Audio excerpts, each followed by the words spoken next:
Welcome into this episode of Wear and Tear, a Bears postgame show. I am joined today by Sam Householder, writer at Windy City Gridiron. Sam, how are you doing today? Well, I'm doing better than the Bears are, that's for sure. Yeah, it is. This is the first time that Sam and I are interacting in person, you can say, virtually, face to face, I guess.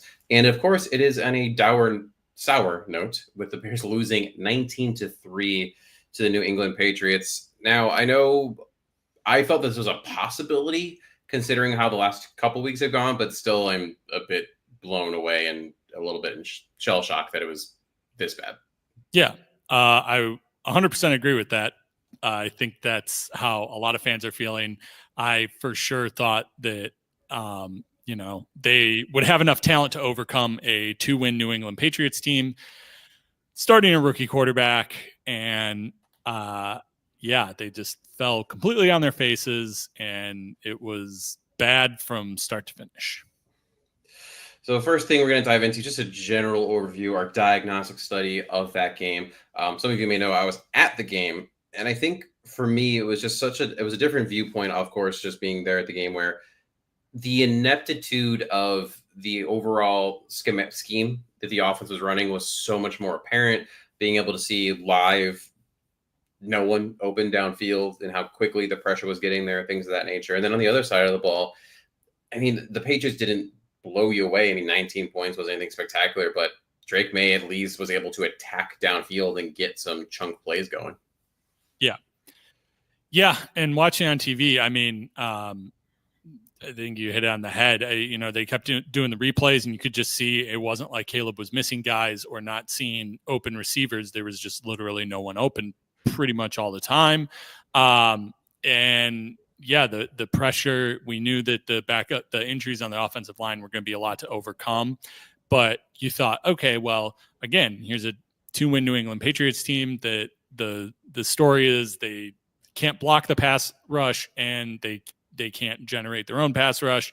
And once again, both things are cured when you play the Chicago Bears. Yeah, apparently the Bears are the get-right team for pretty much everyone else. So focusing in on some of the phases, offensive first, right? Kevin Fishbang asked a really good question about what needs to be different on the offense, as his answers have been similar. And then Matt Eberflus said, like I said, it comes down to looking at everything. What does that even mean, looking at everything, considering what we're seeing? I think it has to mean coaching changes, right? Shane Waldron, I don't know if they let him go. I don't know if they demote him. I don't even know who on staff, if anybody does have play calling experience, but these are the things that you got to be looking at, because now they've gone, they put a stat up on the TV during the game, and I think it was before halftime. So if you think about adding on to that, at the time it was 19 straight drives without a touchdown. So if they finished out the game without any touchdowns, I don't know what it is, but you got to be reaching 24, 25, 26 straight drives without a touchdown. That's just unacceptable in today's NFL. I think that you look at, the scheme overall isn't working. So I think truly everything, he always says, they always say everything's on the table, right? Like, I think at this point it's do or die. So you got to think about making staff changes. In-season changes, in-season firings are always difficult, but at this point, it's just so bad and so ugly that I don't think they can overcome this. So I think you got to take him at his word. Everything, they are truly looking at everything. You got to look at play call. You got to look at scheme. You got to look at players in the lineup, just absolutely everything. But the thing is, as a rebuilding team, it's not like they have any depth to turn to. So really, you're just hoping that they get healthy to get some better players in the starting lineup, especially up front along the offensive line. But, Tyson Bagent isn't going to do any better. And I don't think you can bench the number 1 overall pick. So, yeah, I think it's really coming down to coaching and scheme at this point. Yeah, I know before I said on the previous post-game show as well as the preview show for this game that I didn't think at this time Eberflus could make a coaching change, just because he's already on his second offensive coordinator. If you now are moving to saying, hey, Shane Waldron essentially was a mistake and now you're going to move to someone else, does that put the nail in the coffin for you as the head coach? Now, us as fans, us as coverage individuals, media, however you want to put it, it's easy for us to sit here and say that because obviously our jobs are on the line with that. But he still believes with his heart of hearts, I'm sure, that he can turn this thing around and can be the coach going to next year, even if we don't think that that's the case in any way, shape, or form. In terms of what you were saying, who could potentially do it on the staff? I mean, the easiest one to point to is probably Thomas Brown. He did call plays 2016 through 18 at Miami. He was the offensive coordinator, running backs coach, but then also last year, he was the play caller for the Carolina Panthers. Now, take that as you will in terms of the offensive outputs of the Panthers, how, or lack thereof, how much of that might have been Thomas Brown, how much of that might have been, right, more so with what you're seeing from Bryce Young. I mean, obviously, he looked better today if you watch that earlier game in Germany. But I'm at the point where sometimes just different is better. And you have to imagine that for Eberflus, as kind of like you're saying, I mean, you're running out of road here and you need some kind of off ramp. So the really change you can do this game. This isn't Matt Nagy where he can say, I'm going to relieve play calling duties. I'm going to hand it to someone else. Right. You got to make a change somewhere, even to attempt to be able to retain your job if you think that's still feasible. Yeah. And the other thing with Thomas Brown, it's all well and good. Okay. He at least has experience calling plays. Maybe it wasn't good, but the other title he has is passing game coordinator, and the passing game is really what is not functioning right now. So now you're turning to a guy that you're promoting, a guy who the portion of the offense he's already overseen isn't functioning. And so, maybe it is, simply the play calls, but at the same time, he's supposed to be the one by title scheming these wide receivers that we aren't seeing get open. So are we really going to trust him to call plays? So they have a lot to figure out, and it is all a mess right now. And there are no easy answers, but you got to change up something. Yeah. And then more on the defensive side, right? Again, 19 points. Most of the time, not giving up 19 is enough to win more often than not. But, we're looking at an offense that their leading rusher, Ramondre Stevens, today put up 74 yards on you, didn't score, but the Bears have just not been a great run stopping team. And then you obviously lose Andrew Billings, which is going to add to that. I mean, you look at some of their leading receivers, 3 receptions, Austin Hooper with 64 yards, Demario Douglas, 4 receptions for 50 yards, Booty, who had to play his way back into the rotation for this team, 4 receptions for 47 yards. This is not a good roster that you allowed to still put up 19 points. Absolutely. And again, so, Ramondre Stevenson, you look at his yards overall and his numbers and you say, well, not a great day for him, but overall the Patriots as a team had 144 rushing yards and still rushed over 4 yards a carry, 4.1 to be exact. So even if he wasn't getting those big plays, and I don't know how you felt in the stands, but watching on TV, it still felt like every time they were in 3rd and 1 or 3rd and short that he could get those yards that he needed. I guess there were a couple decent stops, but for the most part, it felt like they were going to get those yards when they needed them. And, that's a big thing with run defense. As a fan, you want to feel that confidence of they need a yard and they're not getting it. But today I felt the total opposite. It was just like, okay, 3rd and 1, I know they're going to get this. And, it ended up being kind of like 50-50, but and then like you said, giving up big yardage to receivers that have not been, this is widely considered one of the worst receiving cores in the league. And Austin Hooper, I mean, he averaged 21.3 yards per catch. His long was only 28, but it felt like every time he was open, he was wide open and just able to get, a few extra yards on top of that. So it's all really bad right now. And it's hard to pinpoint 1 or 2 things that they can correct and make this better, because it's very frustrating to watch right now. Yeah, I mean, you go back and look at some of the previous games. I mean, obviously they weren't playing these offensive juggernauts. You have the Panthers in there, you have the Jaguars in there, the Texans, who at this point, they have their own problems, whether it's offensive line or what's going on with the health of their team. And CJ Stroud seems to have come back down to earth a little bit. So even a close-ish game there seems like it may not resonate quite as much. I'm struggling myself trying to figure out, is this truly like a top 5 unit that has just gotten tired of having to carry the load? And so therefore maybe there's a little less oomph on their side, or is it a little bit of a sale of false goods because you were beating up on some pretty bad teams early on? Yeah, I think those are fair questions to ask. To me, it does seem like that they should still be a top 5 unit, and maybe it is just getting tired of carrying the load. And we saw their streak of giving up 21 or fewer points end last week, and then this week they stayed under that 21 number. It still really only allowed 1 touchdown, and it still wasn't enough just because of how dysfunctional the offense is. But there are bigger problems there than just the points they're allowing, right? So you're talking about the rush defense. We see them getting gashed week after week, and then we see these receivers being pretty open at different points. And overall, they're still a solid unit. I mean, it's still encouraging that like Jalen Johnson isn't necessarily getting burned. It seems like he's still playing at a high level, and it really seems like the opposing quarterbacks are not targeting him. So like, okay, job done there. But Tyreek Stevenson, he still seems to have his moments. It was nice to get Kyler Gordon back. I think that helped the run game a little bit today. But yeah, it's all bad. And they still don't have a pass rush outside of Montez Sweat. It feels like there's guys who have their moments. Gervon Dexter, he was okay today, but there's just not enough. And so for them to have to carry the load like that for 17 games, or even if it was halfway through the season, you hope that the offense could figure it out. That's not coming together.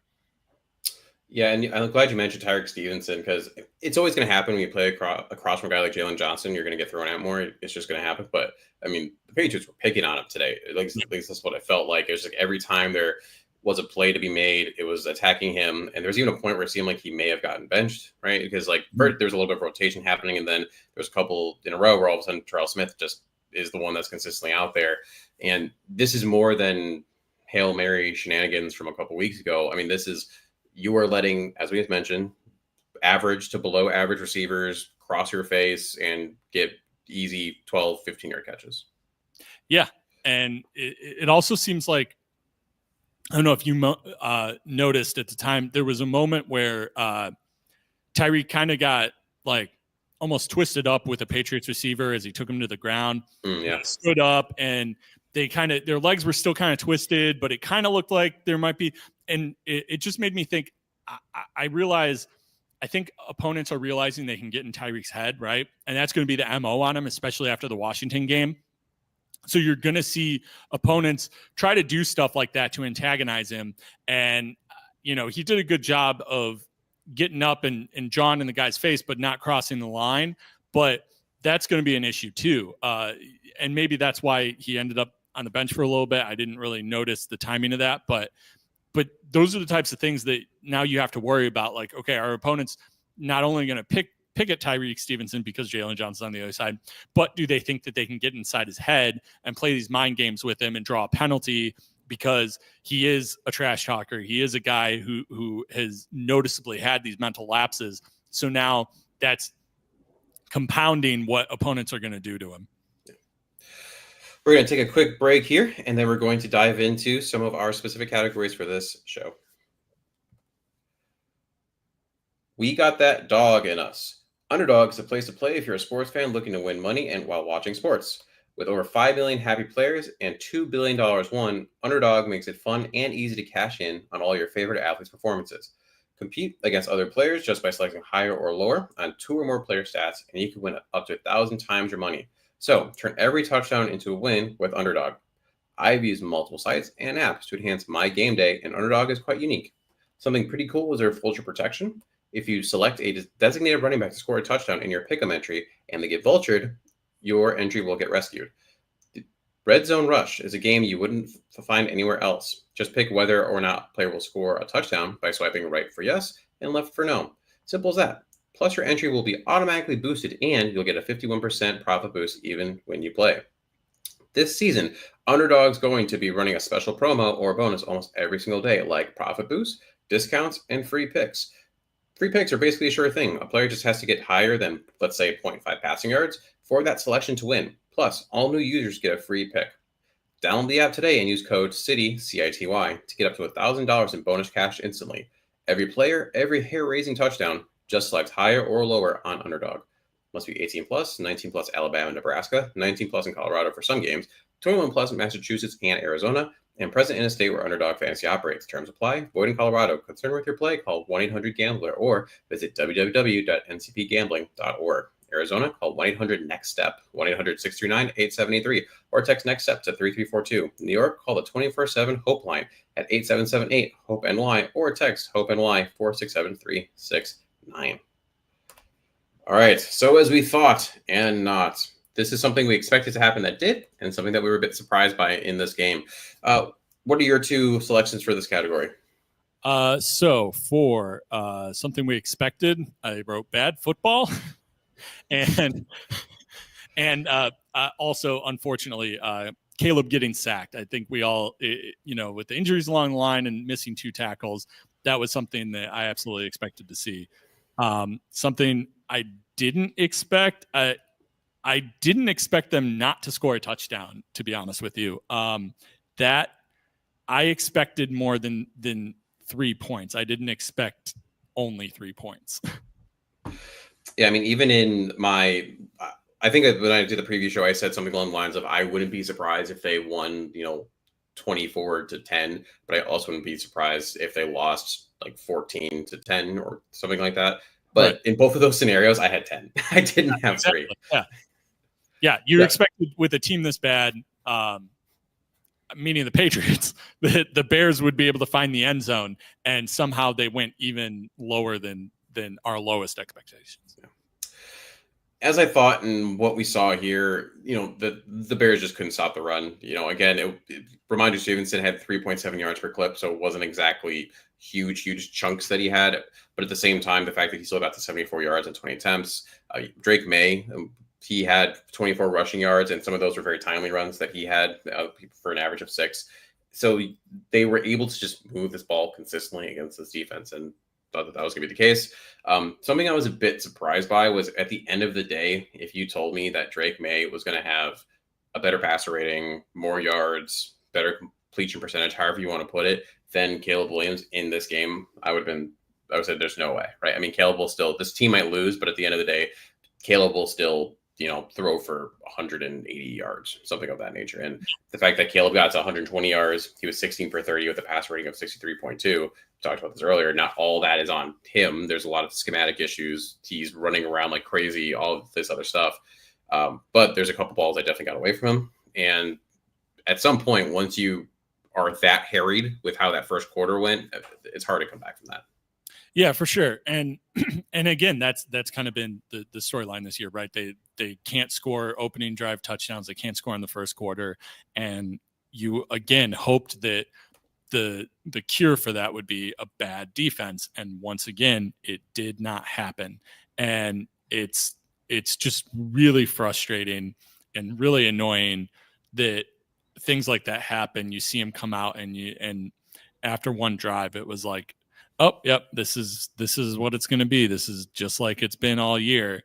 And so, yeah, it's ridiculous. Next category is going to be a good day. This is something that we try to pull some positivity from this. Mine is, Caleb is clearly trying to stay in the pocket, seems like no matter what, and also never really put the ball in harm's way. That's also the MO of your defensive head coach. This shows how coachable, in my opinion, he is, right? Eberflus says, and that passes on to Shane Waldron, et cetera, right? And Eberflus is known for saying, end every drive in a kick, right? Whether that's a field goal, a punt, whatever. And I think, and Caleb is taking that to heart. And Caleb has even said he doesn't really like running that much, not for the sake of running. So he's always going to want to try to stay in the pocket or at least run to throw. The problem is, right now, that's not really working for you because your offensive line is as bad as it is. And I think, again, you're seeing Caleb overthink every throw of, well, how do I put this in a place where it's not going to be an interception, something of that nature. The positive spin I have on this is the next guy, whoever's the head coach, is going to have a very toolsy, coachable quarterback in year 2 at their disposal. Yeah, I kind of had the same thing down. I had no turnovers, and that's a positive. Whether finding the silver lining in a game like this is rough, and having to say, well, the offense didn't turn it over. I mean, that's good. They didn't make the defense work harder than they had to. They weren't putting their defense in a bad position, giving them a short field, anything like that. I thought that was a really positive thing. And it's a trend at this point. Caleb's gone unfortunately, he's gone, I think now 3 games without a touchdown.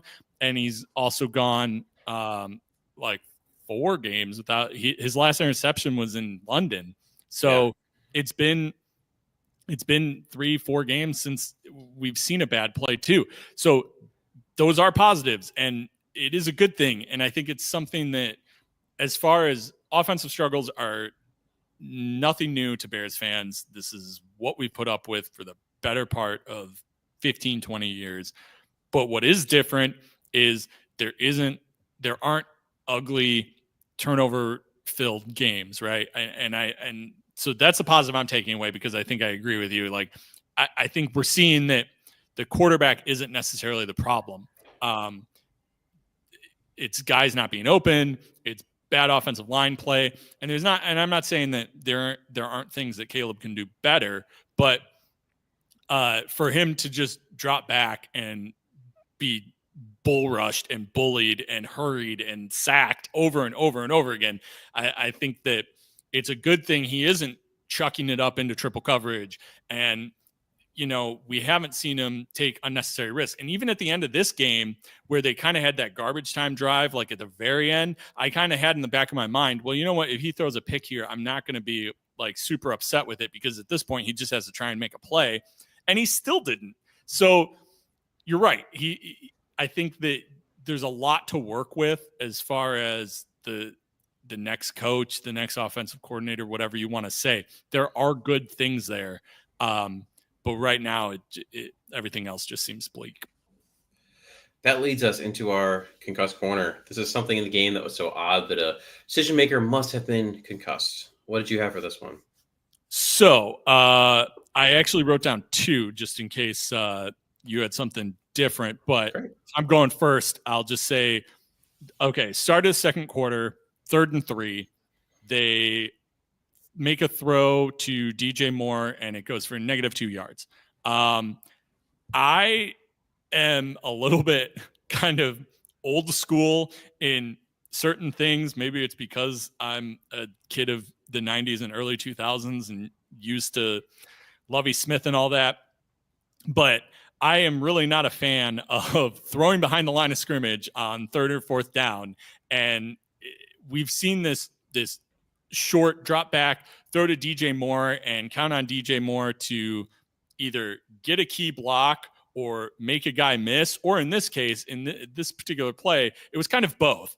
And he made the guy miss, but his teammate didn't really hold the block, and it was just over before it even started. So yeah, that play, those types of plays just drive me nuts, because it's something that we see good teams do.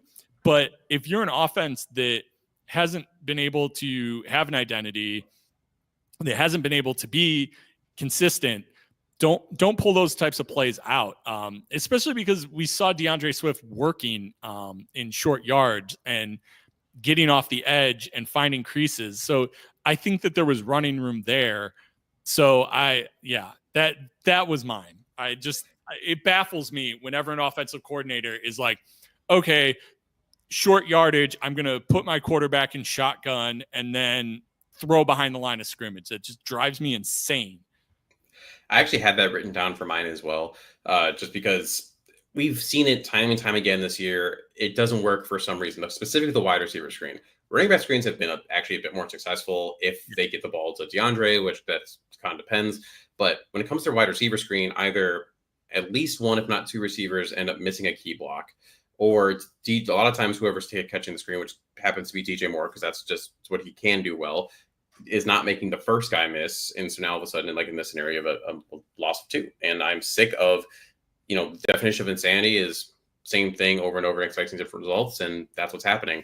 But one, just to be a little different, it still boggles my mind that it took till the second half of this game I for think Cole Kmet to get targeted. that And was now, a second one. and the first one on Caleb, that was a terrible throw. You have to give your guy a chance. Yeah. But then the two, then he all of a sudden gets 3 targets in a row where bad throw by Caleb, catch by Kmet. Oh, look, we're at first down. This is crazy. He only still had 4 targets in the entire game after seeing that. It doesn't make sense to me. Yep. One target in the first half. And then, yeah, you're right. Like the first throw was kind of a throwaway, but you're right. He could have put it more on him to at least give Kmet a chance to make a play. And then we saw it working. And then it was just like, that worked 3 times, but forget it. We'll only do it one more time the rest of the game. It's just baffling. It makes no sense to me. And that's what's driving me nuts about Shane Waldron is it just the personnel decisions, the scheme decisions are just continue to just make zero sense versus when we see things working, what works. Why aren't you doing that more? And that'll lead to we here for moral support, something like an area to work on going forward. And mine just connects right to that. I got into a Twitter battle this week with someone who was like, what is the point of moving on from Matt Eberflus? It doesn't do anything for you. The season is lost. And for me, the difference is you start a different pathway when it comes to the people who will be on this team going forward. Mm-hmm. Whether it's the offensive line is an example, like when it comes to the way that they're having to block right now. I think for me personally, when I'm watching what's going on here, part of the issue that you see is because they end up in these precarious positions, and now Tevin gets rolled up on.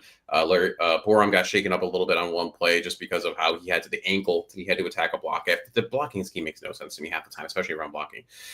And then that also goes for Caleb. Right now, he's getting destroyed back there, again, because of the scheme.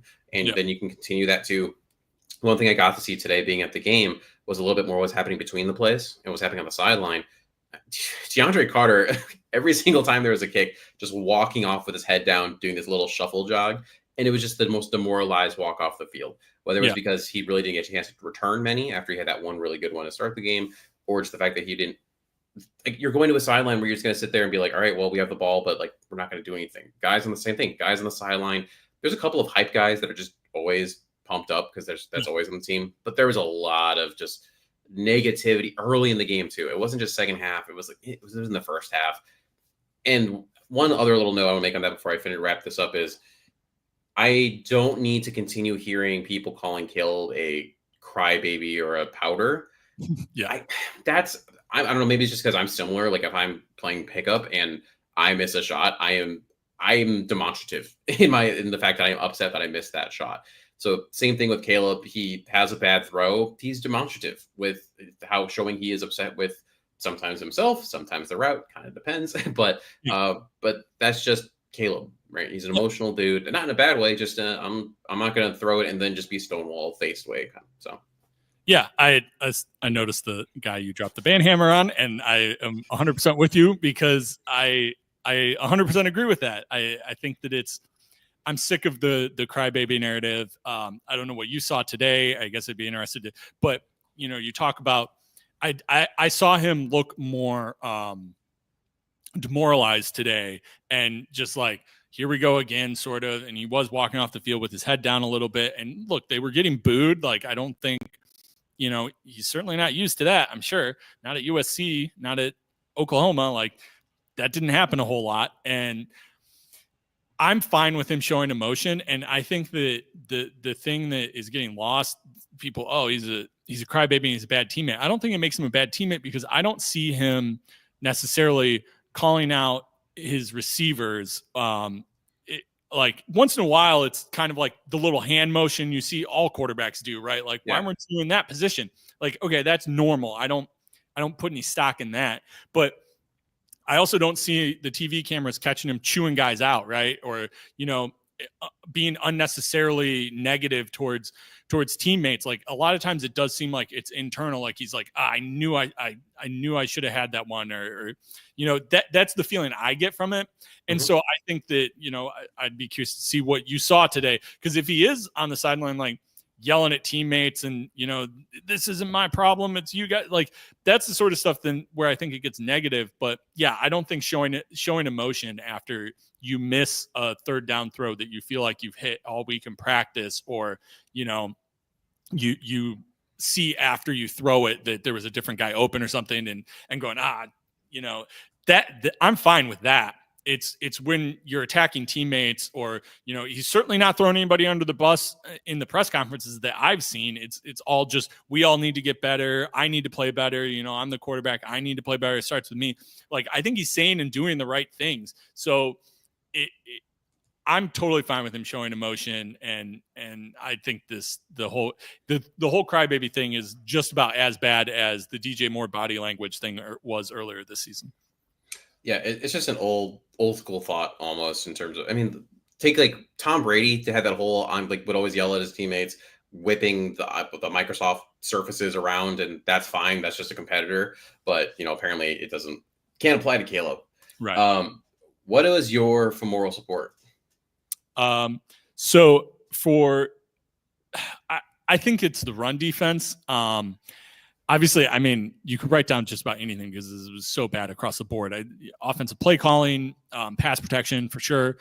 But I think the run defense, it was only slightly better today. And again, some of that's the opponent, but we have some really good running teams coming up in the division. And without Andrew Billings, it could get really ugly. I think getting Kyler Gordon back was a start, but too often these running backs are getting to the second level, and it's bad.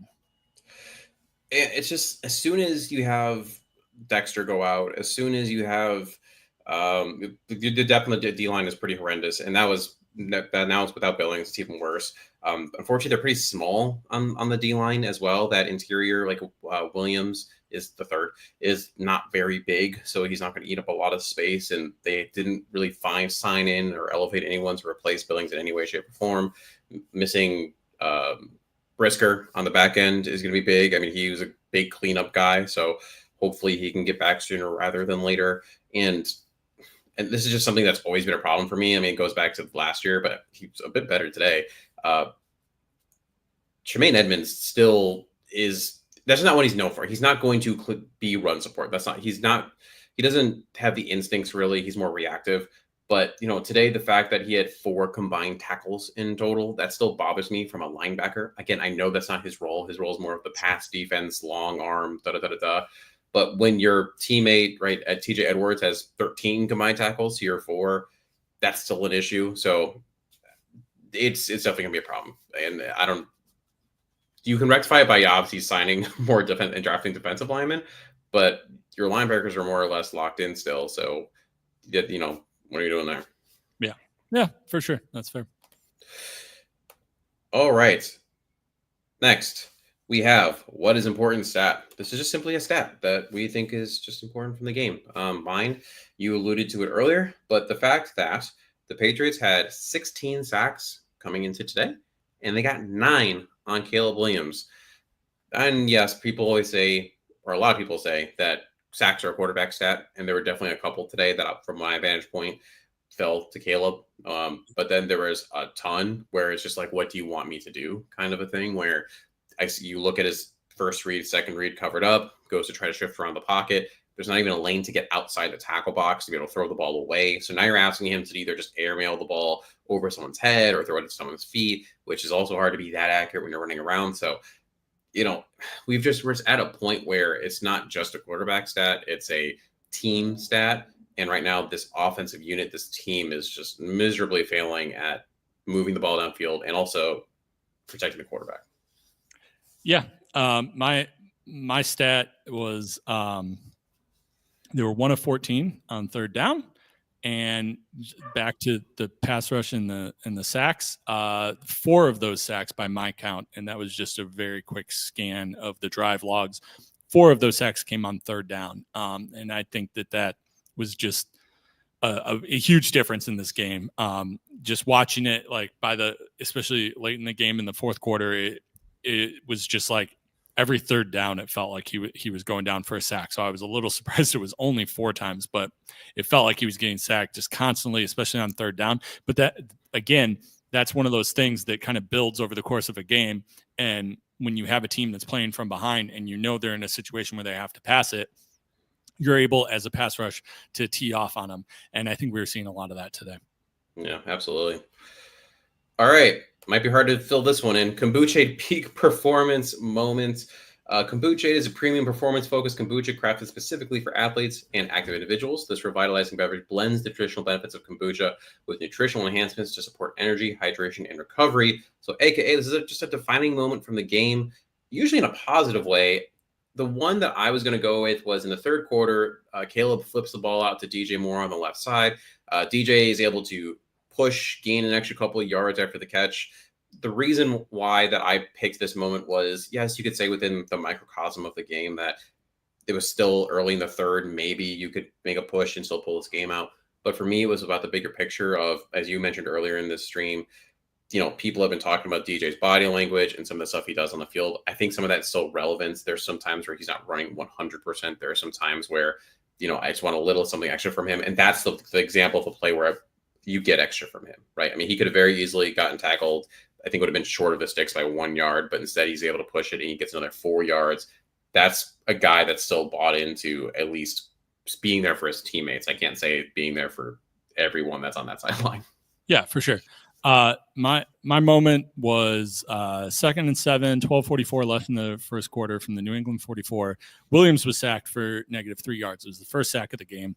And I think from that moment, it just was like, oh, here we go again.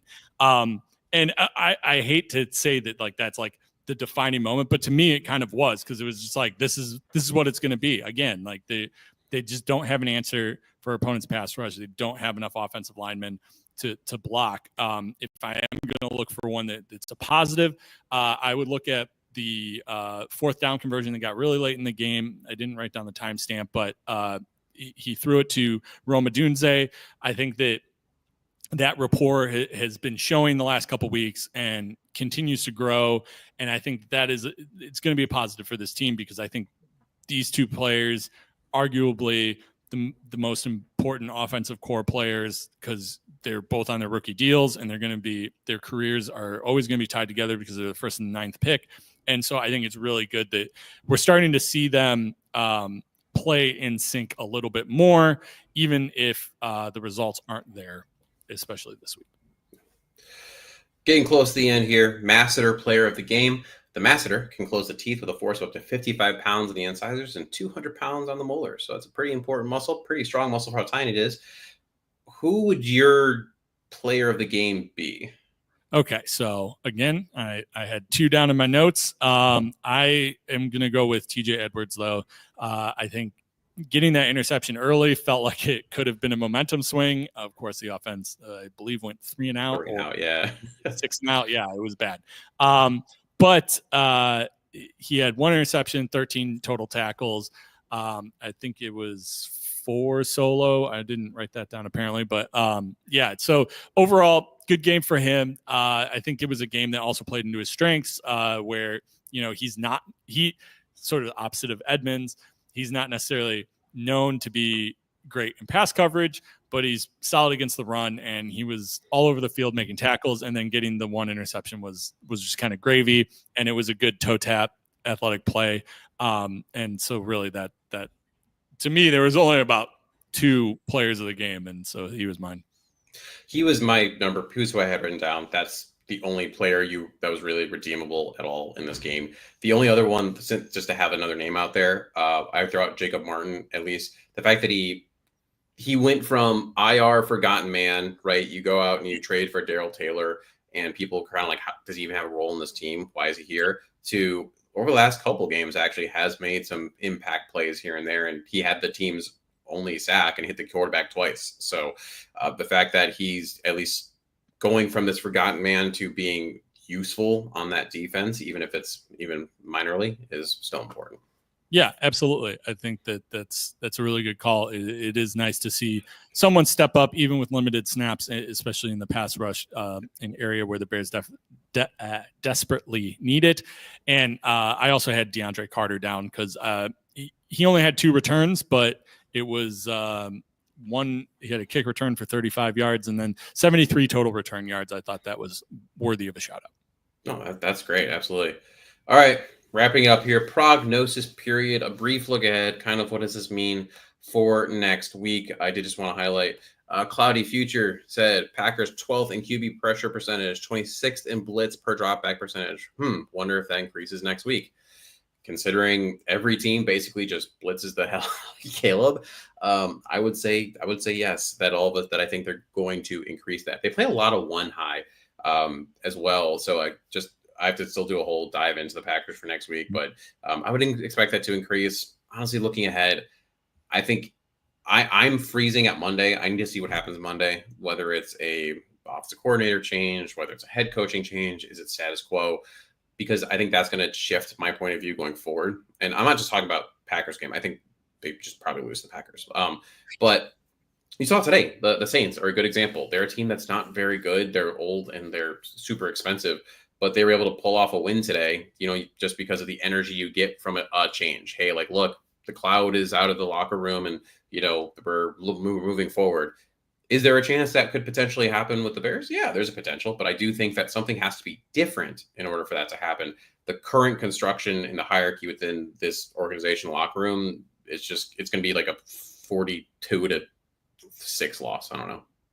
Yeah, I wrote down pain. It's just like next week. I dread the Packers week every week, and every year I think, well, maybe it'll be better by the time it rolls around next year, and it's just not. Like, even just a few weeks ago, I kind of thought like, okay, well, Jordan Love's not playing his best football, blah blah blah. Like, you could almost talk yourself into it. Okay, maybe the defense makes a couple opportunistic plays, like we've seen Caleb play well, but no, now it's like, gosh, like knowing the Bears' luck, I'm expecting the worst, like 3 interceptions and just.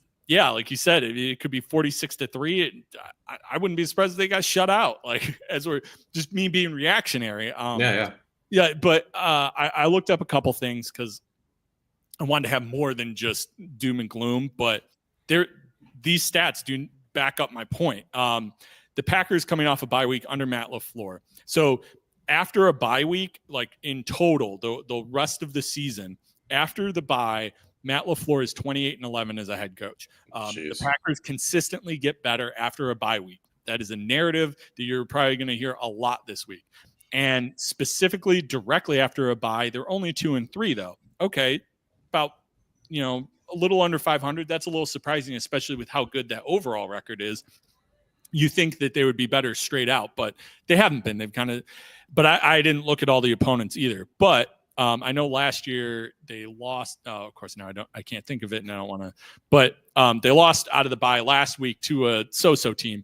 The last time they played the Bears directly after a bye, 2021, they won by 15, 45-30. So, yeah, not confidence building stats for where this Bears team is at right now. It could get really ugly next week, and I think that we all kind of expect that. That unfortunate losing streak to Green Bay to continue. Well, what I'm hearing from you, Sam, is that Packers suck out of a bye, therefore Bears will beat them.